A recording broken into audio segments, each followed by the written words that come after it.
à tous, cette semaine je réponds à la question d'Adrien qui m'a envoyé la question suivante: que faire face à la crise énergétique?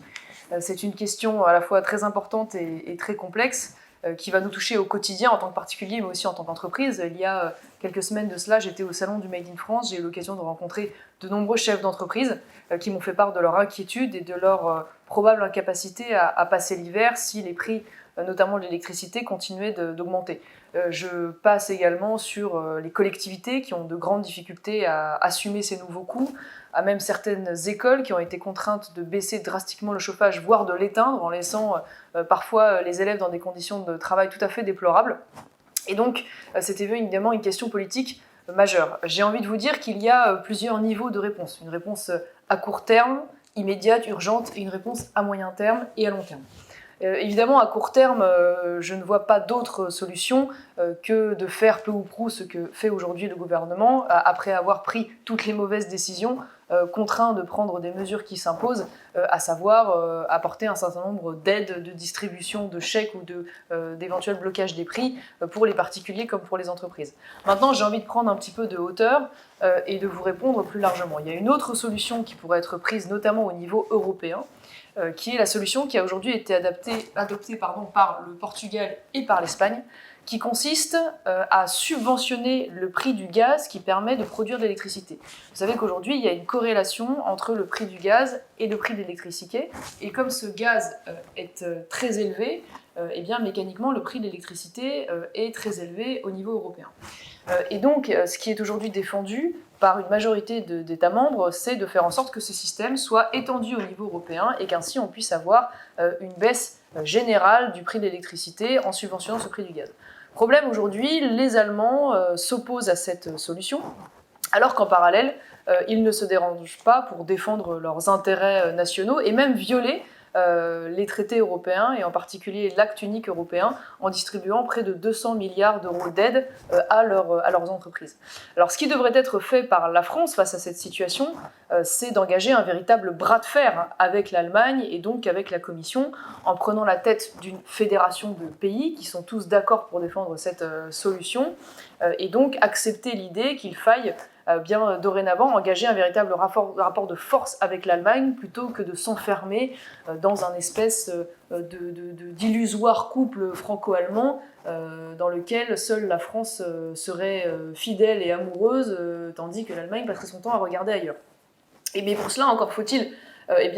développer un certain nombre d'alliances, et le pays, on va dire, le plus immédiat, l'allié le plus naturel face à ce défi, eût été l'Italie. Problème, le gouvernement n'a rien fait de mieux ces dernières semaines que de passer son temps à menacer les Italiens avant l'élection et à insulter ensuite le gouvernement italien après que Giorgia Meloni soit arrivée aux affaires sur l'affaire Ocean Viking. Donc c'est malheureux parce qu'on avait là, on va dire, une solution de court terme immédiate européenne qui aurait permis de pallier au plus rapide. Maintenant, j'aimerais revenir un peu sur notre cas national à nous. Quand même une situation absolument déplorable, parce qu'il faut savoir qu'aujourd'hui, la France n'est dépendante qu'à 3% du gaz russe. Donc fondamentalement, nous faisons partie des pays plutôt chanceux qui font que face à un risque de coupure du gaz russe, nous sommes relativement peu menacés. Problème, aujourd'hui, nous sommes en parallèle dépendants de l'importation d'électricité sur notre territoire. Alors même que jusqu'alors, nous étions indépendants grâce à l'énergie nucléaire. Mais du fait des choix d'Emmanuel Macron, qui a pendant des années communié à la pression écologiste, elle-même d'ailleurs défendue par l'Allemagne au niveau européen,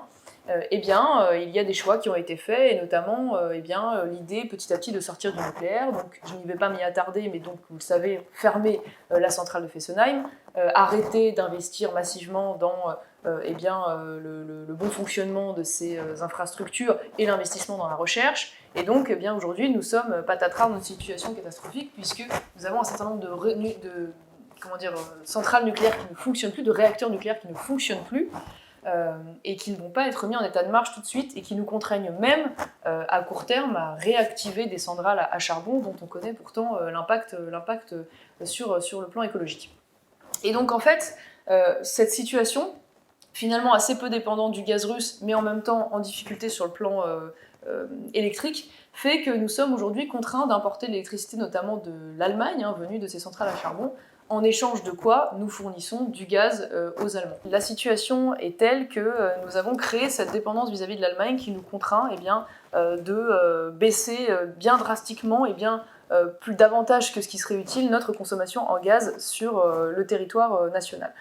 Ça n'est pas le moindre des paradoxes. Maintenant, j'ai envie de dire, il y a une réflexion sur le long terme à avoir, notamment vis-à-vis de ce marché commun de l'électricité, qui, vous le savez, fixe finalement un prix de l'électricité en échange de la possibilité justement d'échange et d'importation de l'électricité sur le territoire européen. En réalité, je crois qu'aujourd'hui, il faut sortir de ce marché commun de l'électricité. Nous ne pouvons pas le faire dans l'immédiat pour les raisons que je viens de vous dire, à savoir que nous sommes aujourd'hui dépendants de l'électricité étrangère, mais il faut viser cela à long terme. Je crois qu'il faut revenir à un monopole national d'EDF, comme ça a pu exister par le passé, pour une raison simple, c'est que l'électricité n'est pas un bien comme les autres, il ne peut pas s'exposer à la concurrence comme les autres, et donc cela justifierait qu'il puisse y avoir un monopole d'État. L'autre raison, c'est que les pays vont faire différents choix de mix énergétique dans les années à venir. Il y a des pays qui vont aller vers le nucléaire, d'autres qui vont mixer le renouvelable et le nucléaire, d'autres qui vont aller exclusivement vers le renouvelable. Et donc face à ces divergences de choix politiques nationaux, je crois qu'il est important que chacun puisse fixer les prix en fonction de sa production et de ses besoins. Voilà pourquoi, selon moi, la France devrait s'organiser de telle manière qu'elle puisse, à moyen long terme, viser la sortie de ce marché commun de l'électricité et retrouver sa souveraineté en la matière pour ne plus se retrouver face aujourd'hui à cette situation qui fait que nous payons un prix de l'électricité beaucoup plus élevé que ce que nous devrions par rapport à notre production nationale. Voilà pour la réponse et voilà selon moi les chemins à court terme et à long terme qui devraient être pris par le gouvernement français.